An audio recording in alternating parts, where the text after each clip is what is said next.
this is the exact feeling of being alone on a boat in the middle of the ocean. Your spirituality must be born through that. There's just no way of avoiding it. Kyle Tierman here. I'm in Cape Town. I was the only journalist in northern Nigeria. Not an adventure until you get lost in Tijuana. If you get caught inside by a giant wave, you feel really alone. I love the adventure of waking up and not knowing what will happen and that being my job.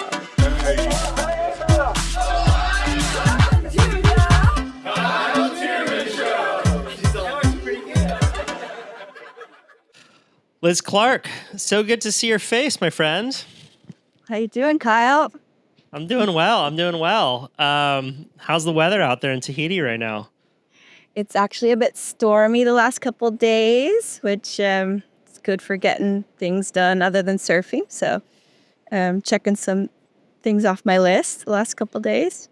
And for people who are only listening, describe your background right now. So I'm sitting aboard my sailboat, Swell. We were hoping for a quiet environment today, and I have 5 cats and 4 dogs, and a husband building a sailing canoe with a chainsaw. So I figured this could be our best bet for some quiet. I always find that the audience is more forgiving if you just give them the explanation. Like, hey, we're on a boat right now.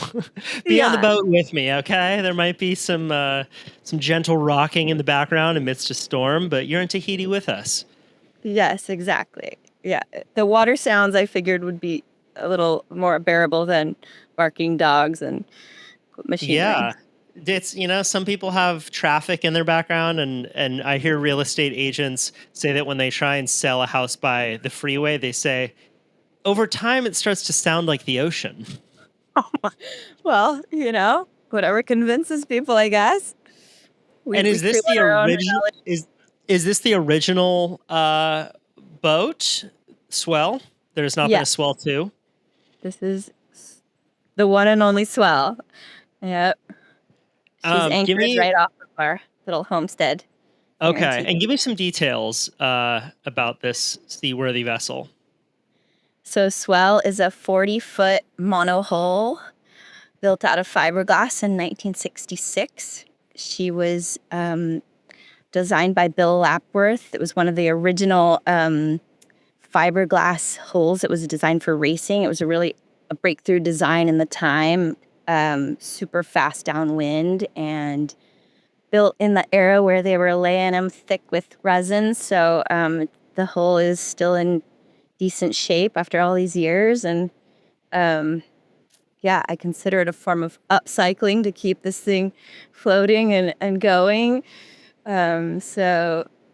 She hasn't been voyaging much lately, but she's still a welcome refuge for me to kind of like get out here and go back to my roots and remember how I got here to Tahiti. And so, it's literally and figuratively, I guess, in that case. Totally. Are you still going on smaller trips with Swell, or is it primarily anchored in a nice bay somewhere? Primarily, I've been anchored. I've just kind of been focused on other projects the last couple years, and a few inter-island trips here and there. But and maybe moving around to dodge weather when there's storms coming through. If it's more protected to be in a different part of the island, moving around for those reasons. But after more than a decade moving around, it was feeling right to kind of like build a home base and have a land base for me. And also, I would imagine having Swell still to be able to take these little voyages here and there when you want to provides a sense of, even if you're not taking advantage of the freedom, just the possibility of freedom. Absolutely. Right? It's like, it's like I can go. What's the saying? It's like you just leave the door open for the dog, and the dog they'll probably like the home, but they just like to know that they could leave. Yes, yes, I'm definitely a person like I'm the that same who way. I'm comparing yeah. myself to a dog right now, not you, just so you know. No, no, it's a fine comparison. I love dogs, and I can totally, absolutely relate. And yes, it's come up the last couple years, especially in cyclone season, because it's a lot of work to keep the boat in a state that's ready to move at any time. And Hmm. so it's come up with Tahui and I, like, is it time to move on? Is it time to for us to take a little trip somewhere else, or to pass the boat on to someone else who would be using it more. But yeah, for the moment, I still need that door open like the dog. So I haven't made any big moves on that front yet, Mm. but we'll So, see. so during COVID, I bought a 1997 Ford Starflight motorhome. I was like going through a breakup. Was like, I'm going to go drive across the country. This is going to be epic. So I got this old RV that's like beat up enough that you still get the nods from the old dudes in Montana. It's not like driving a Okay. Sprinter.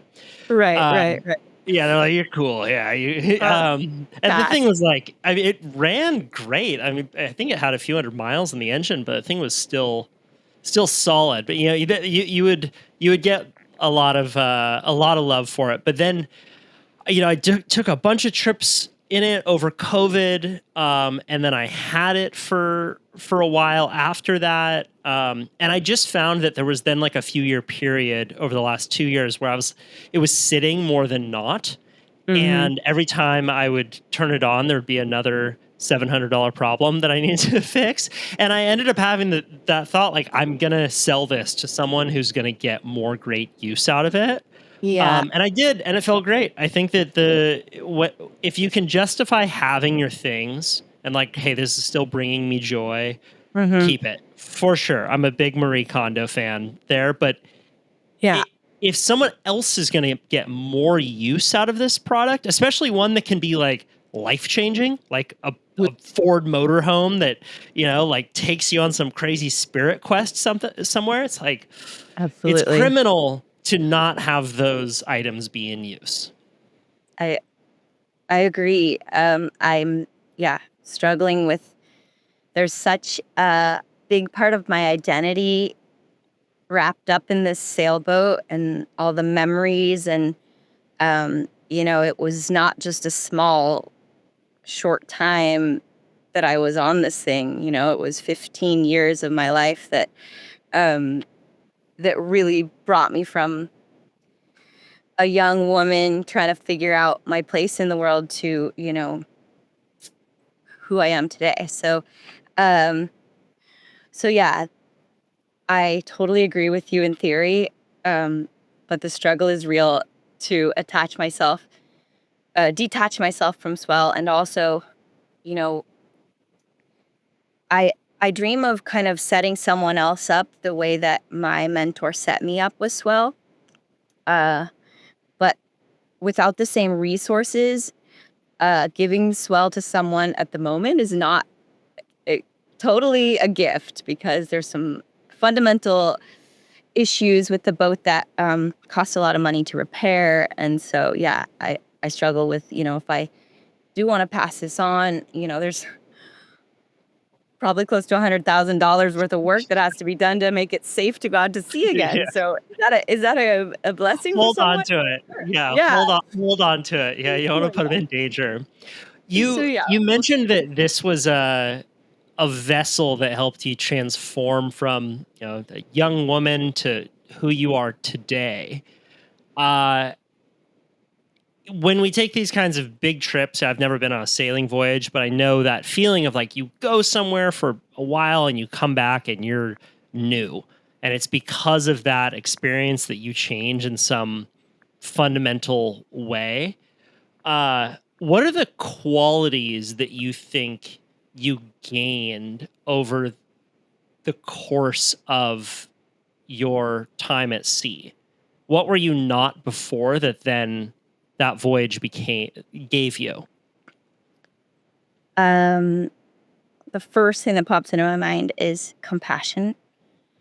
Um, I think I had never been in so many situations that made me so vulnerable that I understood what it was like to, be needing other people's help, uh, be whatever, hungry, tired, in need of service from other people. And so I think that really expanded my ability to be compassionate for other people and other beings in vulnerable situations, which you know, I really appreciate that about myself today.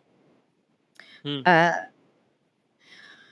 I mean, I also gained so much confidence as a person in my ability to problem solve and overcome whatever situation comes up in my world, whether it's you know, that confidence from doing that over and over again on Swell, whether it was with repairs that had to be made or, storms or weather situations that had to be confronted to, things in my life, difficulties and hardships, emotional or otherwise, that have come since the trip. It has just given me the peace of mind that I will get through whatever comes. Hmm.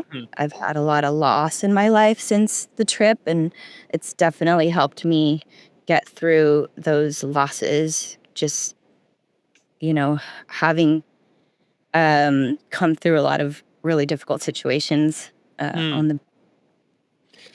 Um, did you find that when we're talking about resilience, do you find that and compassion, do you find that the tone of your inner monologue changed over time on the boat? Like, okay, come on, Liz, you can do this, or like, were you always um, friendly to yourself? Were you always, getting out on a boat and being in the middle of a crazy storm? There is an inner monologue that's happening. Pardon me. How would you describe your inner monologue when you're facing a problem on the sea? And did that change over time, if at all? Yeah, really cool question. Um, it absolutely changed over time, and it had to, because when I first embarked, I would say that I um, could be quite negative and quite easily frustrated, and would my self-talk would quickly go to, oh, this always happens to me. Things never work out. How could this happen? And I realized pretty quickly in the course of the journey, within the first year, that if I didn't change my attitude towards those things that came up constantly, that I was never going to be having fun, and that um, it seemed like that I was even attracting more of those difficult situations. Mm, Um, I think my spiritual development, or my relationship with myself and my relationship with the unknown or God, or however uh, you think of it, was the biggest shift of the whole trip for me, because I mm, realized that that relationship was really the basis of what was gonna keep me going and keep me succeeding at the trip,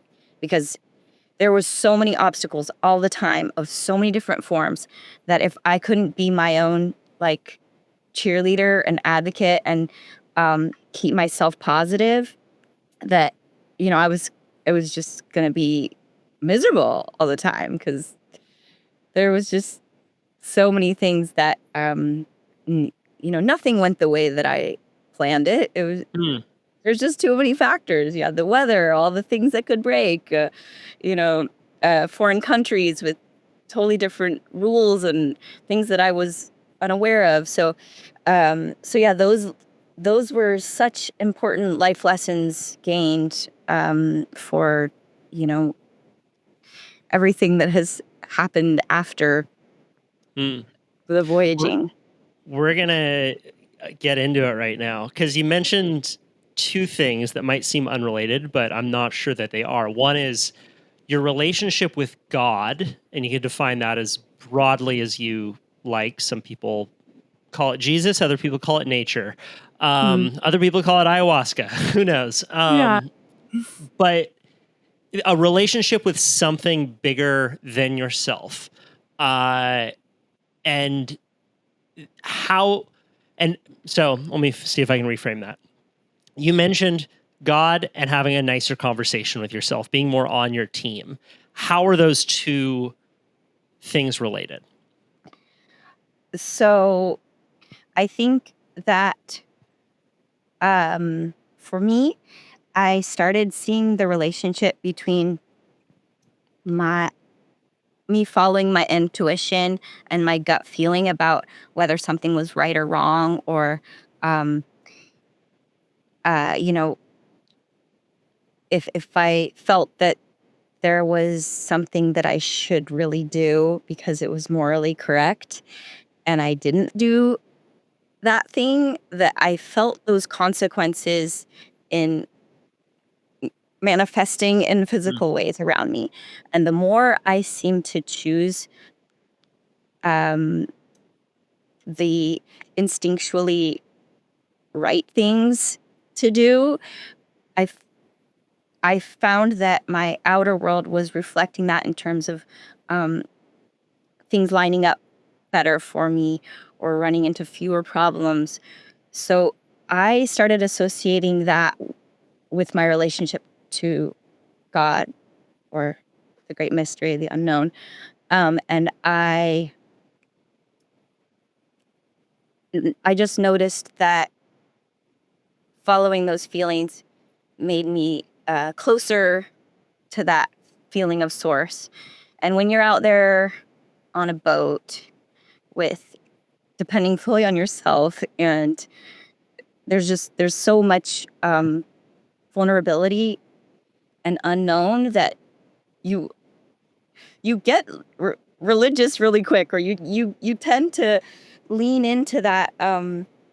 You want to do everything you can to, if there's something you can do, you want to do it to be able to increase your chances of not dying, or Sure. succeeding at a passage. Sure. Have you So ever? Yeah, keep going. Go ahead. no, that Have was you? Yeah, I was just going to mention. Have you heard this old military phrase? You'll never find an atheist in a foxhole. So a foxhole, is if someone's taking fire and they're just like, that. Surely. at that point, everyone believes in God. Yes, this is the exact feeling of being alone on a boat in the middle of the ocean. It's like y- your spirituality is must be born through that. There's just no way of avoiding it. And I didn't grow up in a religious household. I didn't grow up super exposed to spirituality from the people around me. And I think in a way that was a really beautiful thing for me, because I was able to really um, come to it on my own terms and my own way, and kind of pluck whatever pieces of uh, from each religion, things that worked for me. I kind of gathered them into my own little spiritual Toolbox. toolbox. Yeah, Yeah. but Uh, what specifically have you borrowed from other religions, or even frameworks, sayings, ways to think about your own spirituality, um, in a non-denominational way, which it sounds like mm, how you might define your relationship with it. But yeah, are there yeah, any little things from different religions that you've kind of pulled and have stuck with you since the voyage? yeah, absolutely. I mean, probably the most basic one would, be just the the religion of love, and trying to always come with love and use love as my moral compass in my interactions and decisions. Um, and that's, kind of from most great religions. More specifically, I remember reading from the Bhagavad Gita about a Hindu principle that was like, anything that you do with love can be a form of worship. So, during my trip, there was just always all kinds of grunt work, and, even today in terms of the nonprofit work I'm doing, it's like the grant writing, the stuff that's like not super fun and glamorous. Um, I liked, excuse me, that principle of, uh, anything that you're doing with love for a greater purpose that you believe in, um, is like a form of worship. Mm. So it took those really mundane tasks and helped me make them into like a worthwhile and um, important part of my greater worship or Mm. service to the unknown. Or so yeah, that was one. I think I can't think of anything else that comes. It's such an amazing like habit for presence, right? If you're washing the dishes or taking out some dog shit or scrubbing your boat, like things that you don't necessarily want to be doing, and imbue a sense of holiness in that. It's like whether or not any of this exists, it's such a helpful framework to Yes, be present and grateful amidst all of the tasks that make up most of our lives. absolutely. But I think it's so smart. Um, It's a really beautiful. I've I've always found that another tool to evoke a sense of um, spiritual buoyancy is the craft of writing. And often some of my favorite things to write about are these little mundane moments or character traits or conversations, but the specificity of words and the um, real like care of language that goes into a good writing session um, can make it feel bigger than it really is, right? If you just pay attention to one thing long enough, layers of detail start to appear there. Um, Absolutely. and it's actually one of my like my great frustrations is just the act of talking, because I so infrequently feel like I'm saying exactly what I want to say. And I'm willing to spend hours and hours staring at a computer just so that I can fucking get it right on the page. I'm so much better at articulating my ideas about things on through writing as Yeah. well. So yeah, I completely relate to that But sentiment.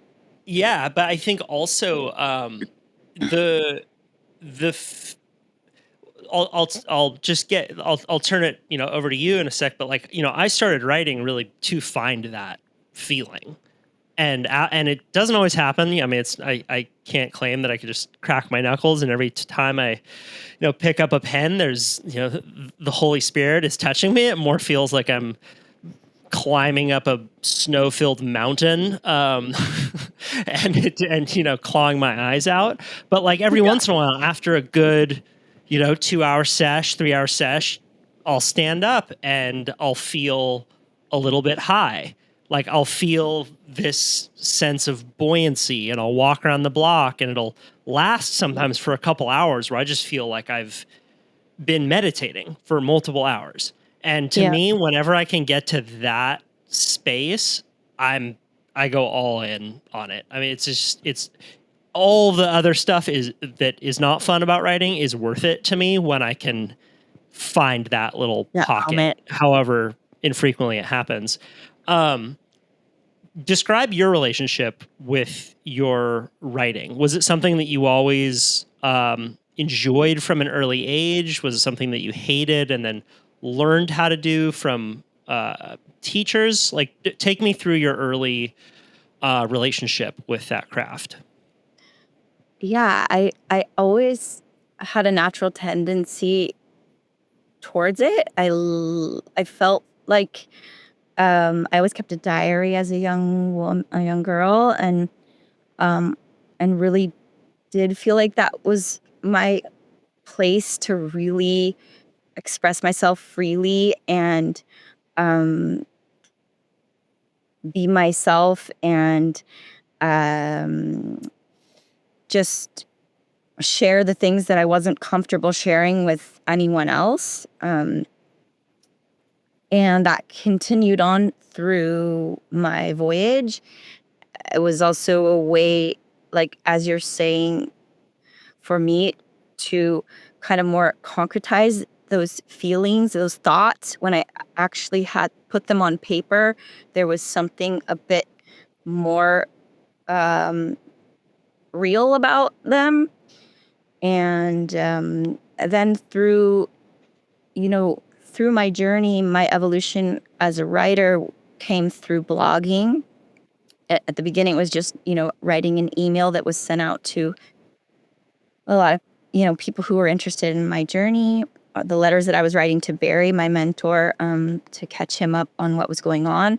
And I really enjoyed, I was spending a lot of that time alone. So for me, it was kind of the way that I got to really share the details and choose the details, which I, put out into the world of my experience that I was having.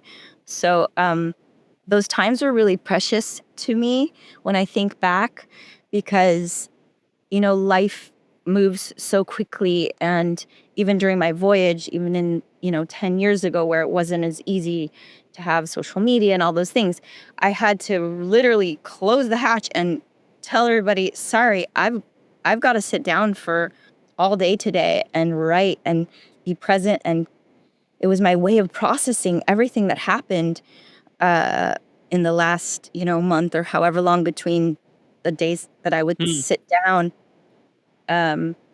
There was always a difference between what I was putting in my journal and what I did choose to share with the public. But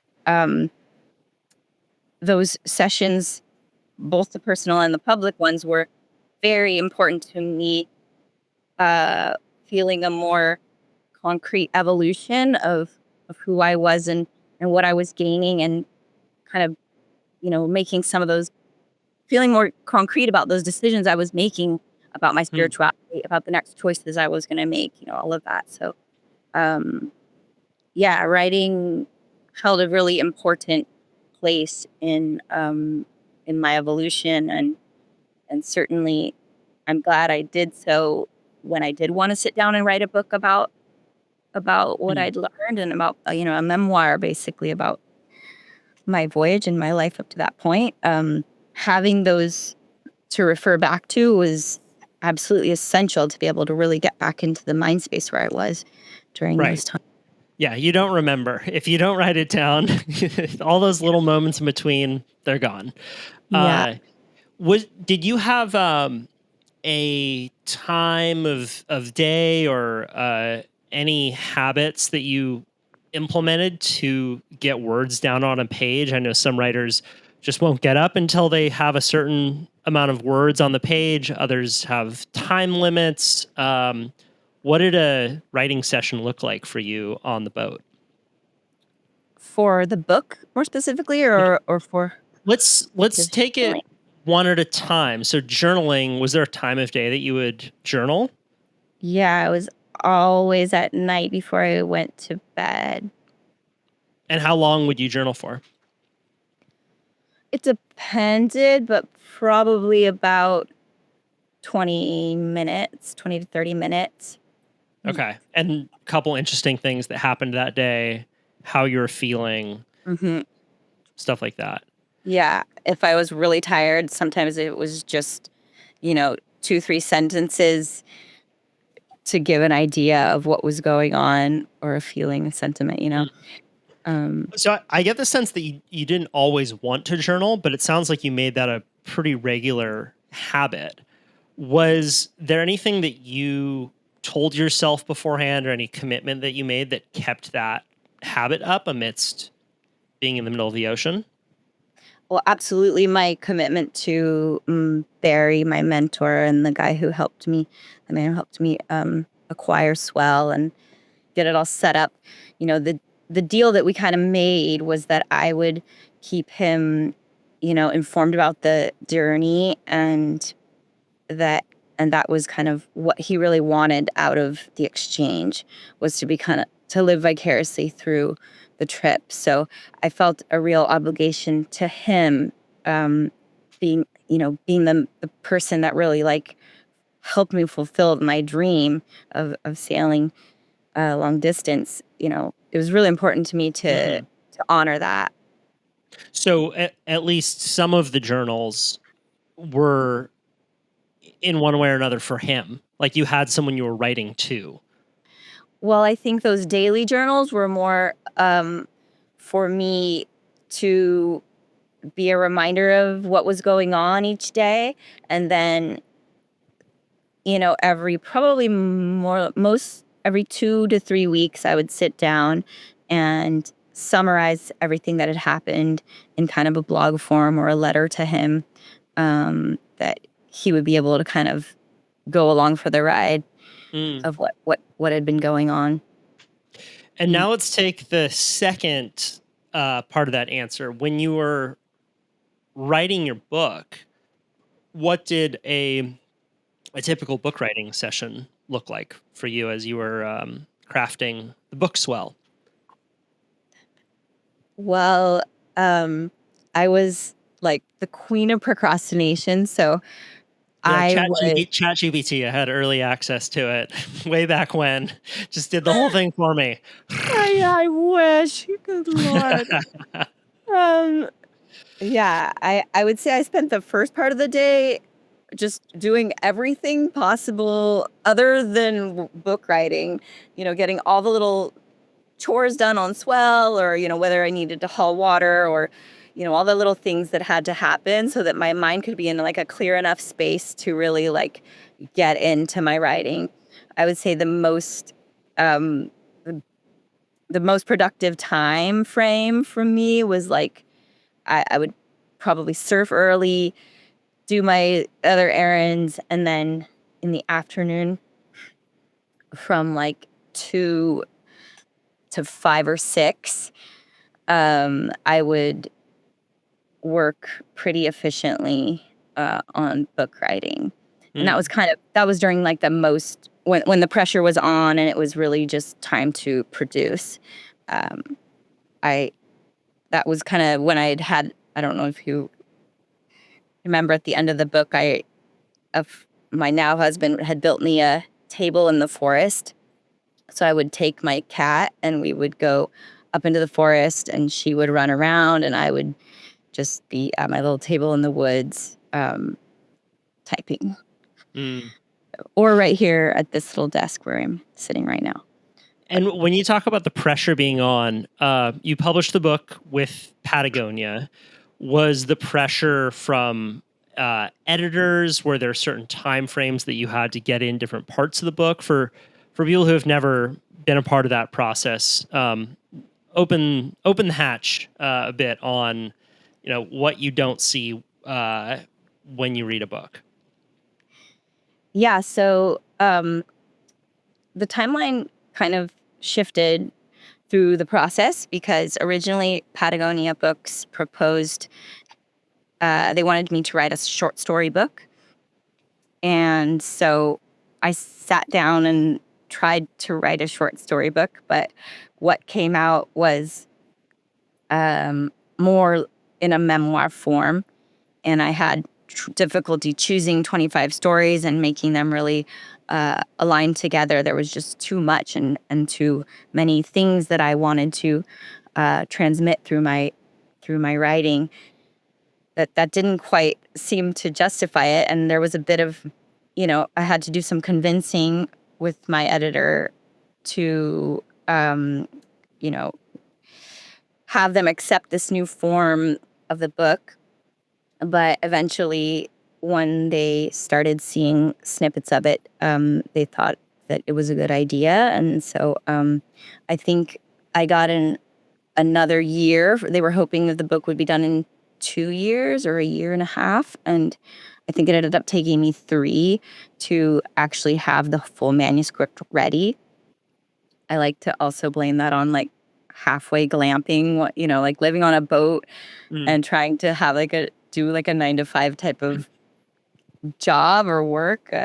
It's not really that realistic. So yeah, thank goodness they were a bit more flexible with me in terms of the timeline.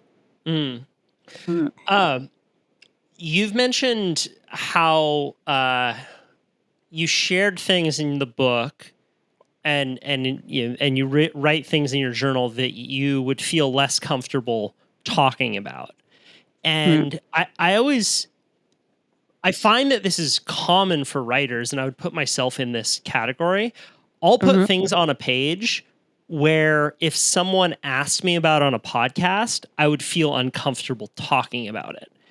Even Yeah. if it doesn't matter how many people have read it on the page, there's a security in saying it exactly the way I wanted to say it. And in some instances, really feeling like I needed to walk a tightrope dance to be able to make the point that I wanted to make. If it's a nuanced or complicated issue, I feel a lot more unsteady when I'm talking or do you speak using this medium to communicate. But you did store tours, you did events, people ask you all about it. What was it like for you to have this deeply personal memoir and then also have to talk about it to a crowd at a Patagonia store event or something like that? Yeah, I'm so much more comfortable, like you said, being able to kind of like really choose my words and take my time. And the writing format really suits me as like a full-on introvert who isn't comfortable in front of people talking. My worst, like way harder to do that book tour than sailing across the Pacific Ocean. I choose the latter any day. But yeah, I think like anything, you become more comfortable over time. Doing those book events I gained a ton of confidence in myself about my ability to react on my feet and come up with answers to people's questions.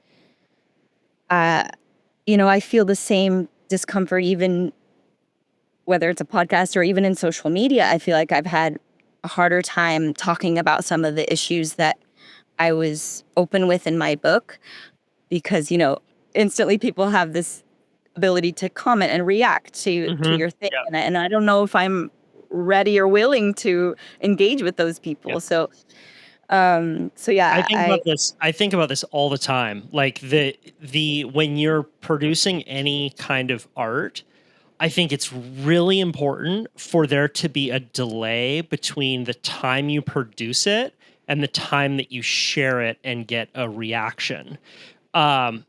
I see it as a safety belt for the artist because if you wait a little while, like let's say you write some stuff that's very personal, people may not have read that for another 2 years, right? So even if they have a negative reaction to it, it's just a past self and a past event that, while it's still true, I think there's some safety in that. Yes.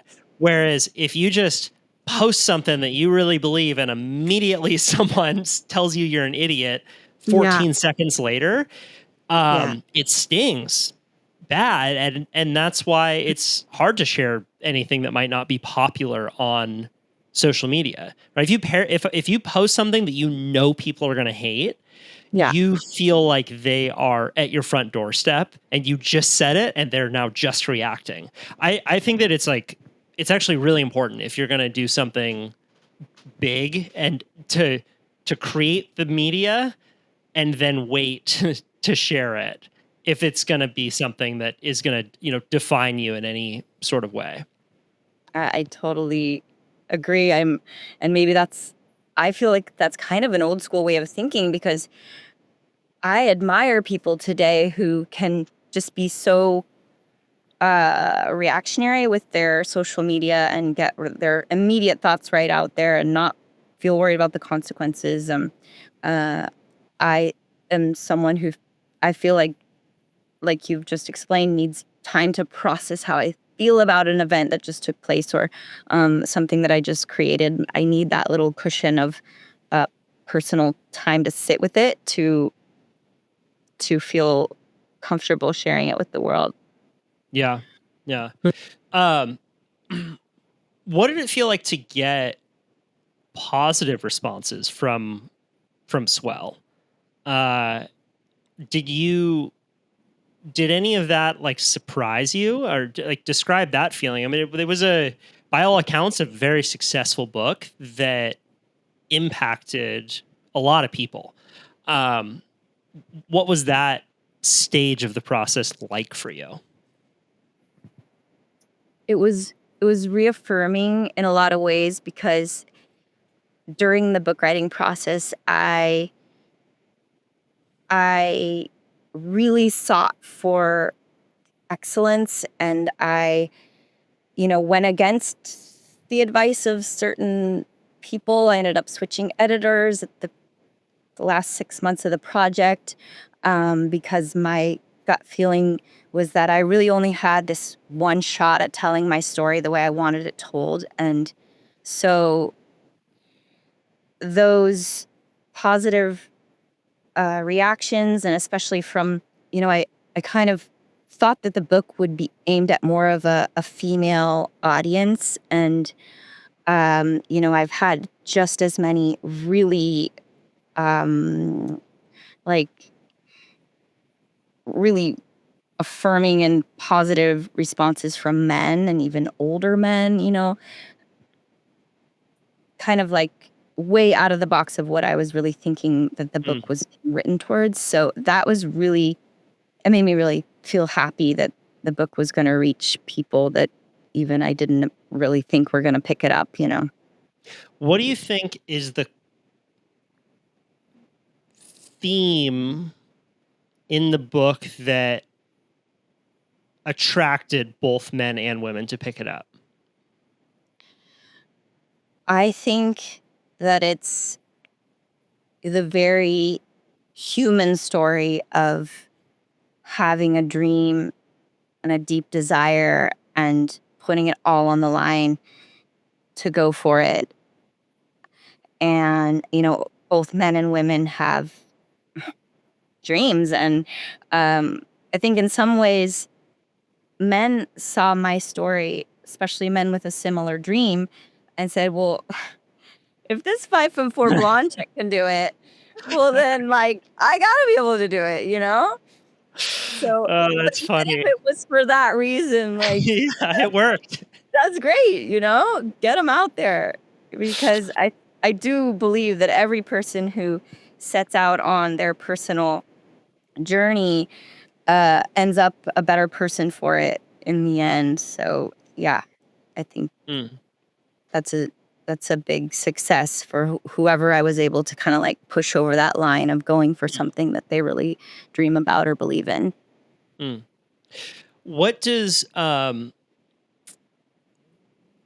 you thought about another book? Are you in the process of writing another book? What was that what did it feel like afterwards? Were you like, "Ooh, yeah, I'll leave it there."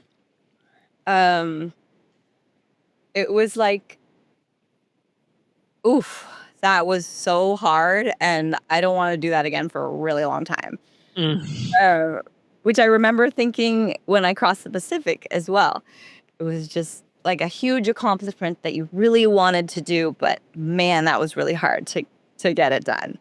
Mm. Um, And in the years since,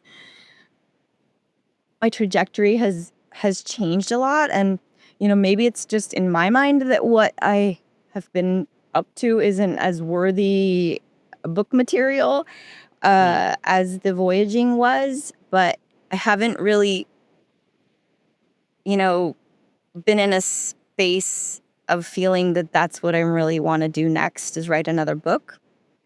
I've kind of been really enjoying the hands-on projects. I helped start a nonprofit in 2019 with some other surfers in my community, and I've just been really immersed in those more hands-on projects for the environment and for animal welfare.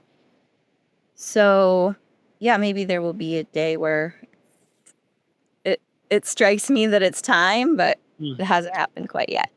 What's the name of the nonprofit and what's the focus of it?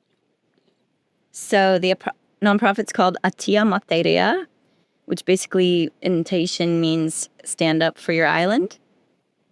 And we kind of gave it that broad name because the founders all kind of had different things we wanted to. We basically wanted to look at the biggest issues in our community and solve them. So, but mainly the three branches are the environment, youth education, and animal welfare.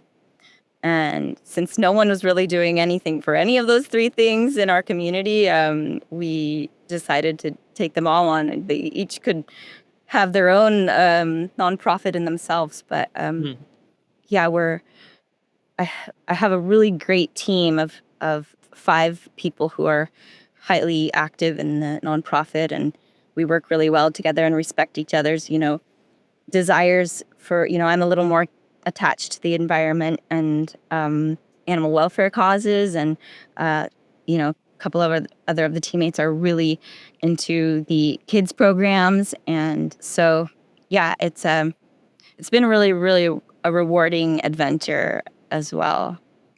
I was scrolling through your Instagram and I saw a video of a rescued sea turtle. Did that have anything to do with the nonprofit?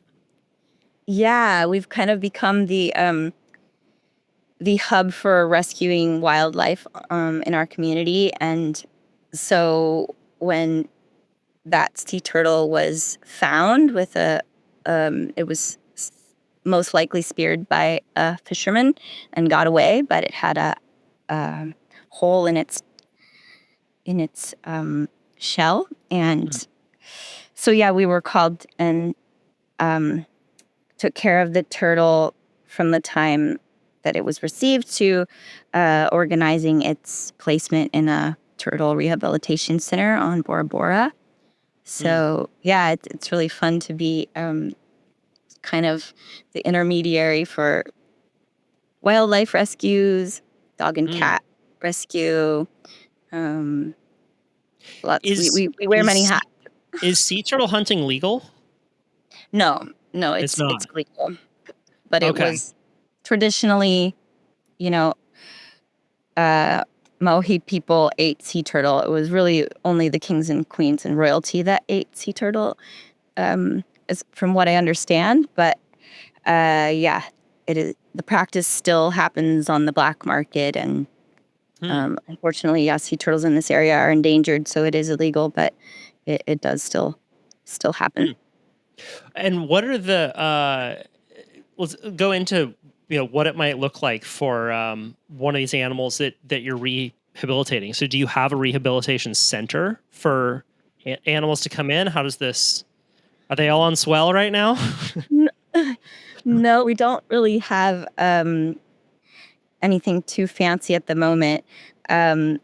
This is only the second sea turtle that we've rescued, and we used our little dinghy to create a little safe, calm, quiet area where this turtle could be partway in the water and have her head out of the water, which is what the turtle experts asked us.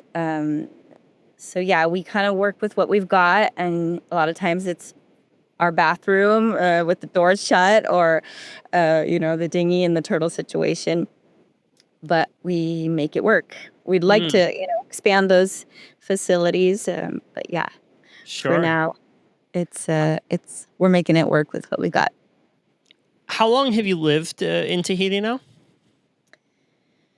I first arrived in French Polynesia in 2007, and then did some travel to the north to Kiribati, and then back in French Polynesia after that. But more permanently in this community, I've been here for almost 10 years. Mm. Mm. How have you navigated gaining local buy-in as a white person? It's something that has happened for me very slowly and over time. I think it's come from treading really lightly and being super respectful. In the lineups, it was a matter of like going surfing really early, and then when the locals would show up, I would get out and um, try to remain discreet and um, listen and don't act like I know more than anyone, and try to humbly uh, learn the language and kind of not believe that my values or my uh, knowledge is more important or more um, valid than Mm. the local ideas or ways of life.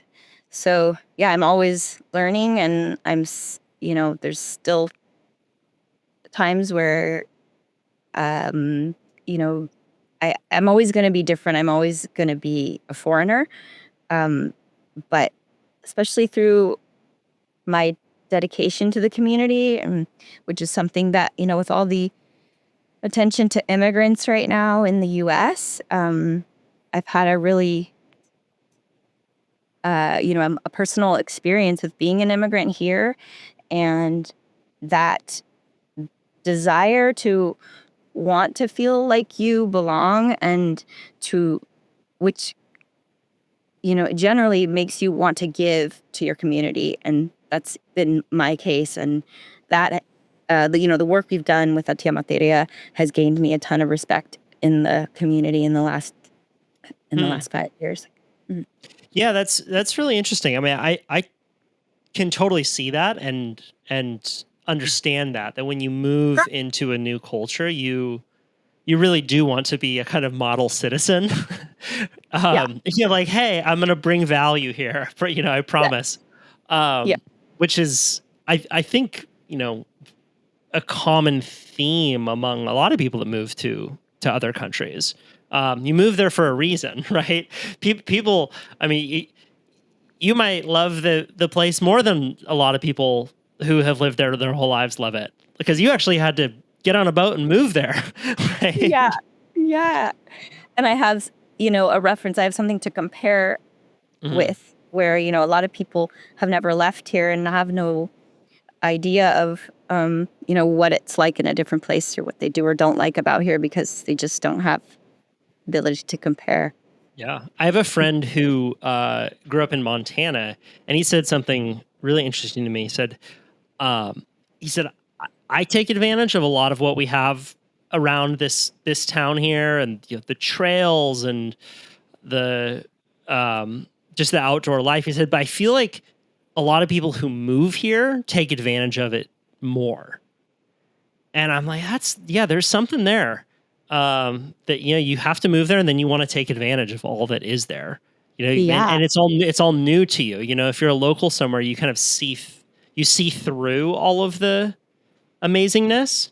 It's not, Hmm. and obviously we're making vast generalizations here. And he was a Sure. local guy who went on a lot of great, took advantage of it. But I think that there's a psychological truth there to moving around the world and then really embedding yourself within those places. Yeah, absolutely. It's like when it could go away really quickly, you you take things less for granted. Makes me think of my last, semester at UC Santa Barbara. I was like, oh, this library, I have to go hang out there. I have to go take advantage because I won't have access to that anymore. Where for the first 3.5 years, I, went there out of necessity only. And it's, something's going to be, when it may be temporary, I feel like you do try harder to take advantage to the fullest. Let's land this plane on books. So you said you spent a lot of time in libraries towards the end of your time at UC Santa Barbara. Have there been any books that you have that have really influenced you over the years? The first couple that come to mind. Yeah, I'm absolutely, especially on my spiritual journey. So many, but a couple that just jump into my mind are the Four Agreements by Don Ruiz Miguel. It was the most simple four concepts, but the way he shared them, and maybe it was the timing of me reading them where I really, needed something new, a new perspective. That book really helped get me more starting to align with my own truths, and made me feel also like spirituality didn't have to be this big religious thing with too much structure around it. It could be how I choose to think about it. I haven't read that book, but I've had a lot of people say it's one of their favorite books. What is it about that book in particular that you liked?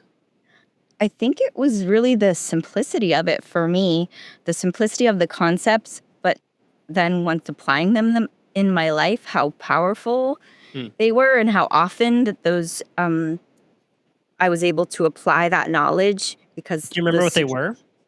What the concepts were? The first one is be impeccable with your word, which I think as a younger person, it was easy for me to gossip about people or say something negative about someone without thinking too much about it. And that book went into more detail explaining why that negatively impacts you as well.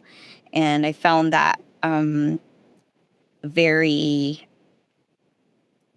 powerful notion to not, use your words towards truth and positivity as much as possible.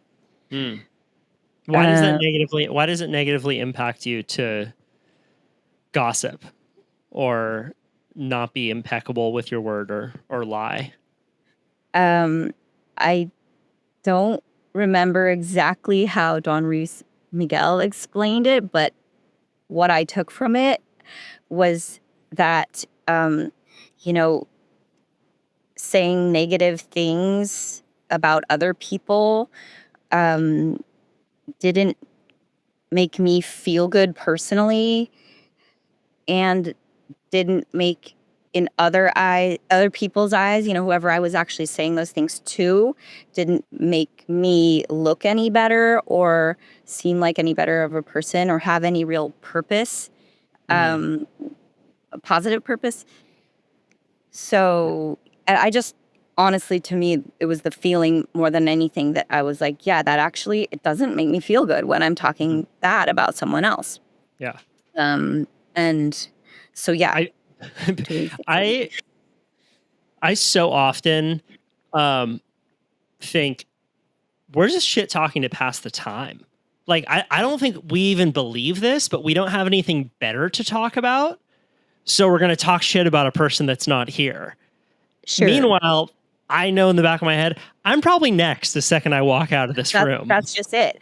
That's just, the next thing to say about that is that, if you're talking about somebody else to that person knows that you're probably going to talk about them, or, you're inviting people to do the same about you, I think. So, yeah, I think it's really interesting to notice where conversations tend to head with certain people. Mm-hmm. Because it's rare Yeah. that you don't have anything to talk about with someone. But there are certain people where you end up gravitating towards shit talking other people Sure. because that's kind of all you have to talk about. And somehow you also feel like that brings you to closer, like you have Yeah. some kind of like connection with that person. Yep. But in the end, that's not, I found that wasn't a good basis to build a connection with someone on. Well, you're also just complaining, right? Like Right. shit talking is it's just kind of It's bitching negative. about something Yeah. that you don't like. And there is like I think a line of like, are you complaining about something or are you talking about something that you're stoked about? And you can almost Feel it. categorize every statement that you make into one of those two categories. And sure, maybe you can complain and make it really funny, but I think that that's one of the areas where you can like blend the line of like artful complaining. But other than that, like it's good to notice how many statements are coming out of your mouth when you're around certain people that are basic complaints. So true. And then you So important. need to spend less time with those people, unfortunately. Yes. Yeah.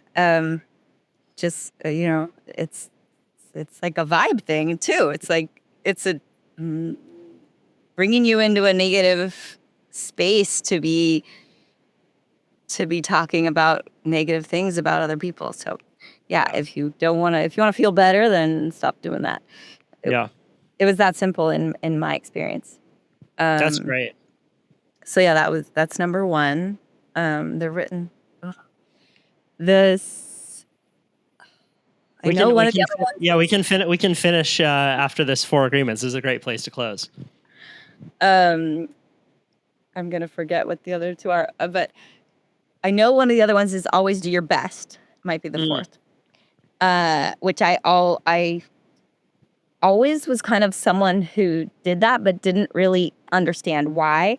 And Don Rees Miguel made it very clear that if you always do your best, no matter if you fail or you don't get the result that you were hoping for, you feel good for having tried.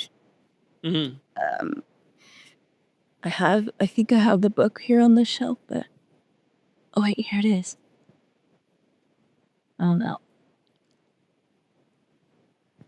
It's all good either way. I'm sure I gave it to I'm someone. getting a good view of your boat now. Okay, yeah, I can give you a tour. That's cool. That's great. I'm going to pick up the book. I've avoided it for all these years because I've wanted to. Yeah, maybe I'll dig it. I think, it's so simple that it's really powerful. I think you'll read it in a couple days and probably know that you're already doing those 4 things, but reaffirm them in your life. Yes. Liz Clark, this was so much fun. We went deep. We talked about God. We talked about writing. Some might say it's one and the same. Animal rescues, turtles. This was a total blast and unexpected conversation. So thank you so much for taking the time to come on the podcast. Thank you so much for inviting me, Kyle. It was really, really fun. And where can people find out more about you, follow your adventures? Probably the easiest place is on Instagram, and my handle is @CaptainLizClark. And if you want to check out the work that we've been doing with our nonprofit, it's atmislandprotectors.org. Liz Clark, thank you so much. Thanks, Kyle.